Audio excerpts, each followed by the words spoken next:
আমরা এখন আনুষ্ঠানিকভাবে আমরা এখন শাহাদা পাঠ করব ইনশাআল্লাহ।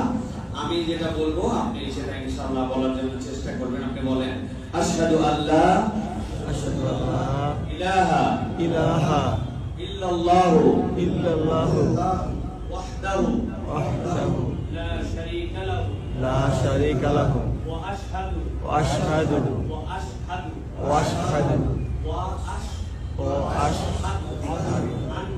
আন্না মুহাম্মাদান আবদুহু ওয়া রাসূলুহু।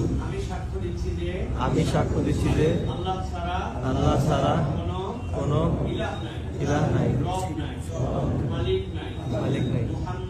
মুহাম্মদ সাল্লাল্লাহু আলাইহি সাল্লাম সাক্ষ্য দিচ্ছি যে তার রাসূল এবং বান্দা।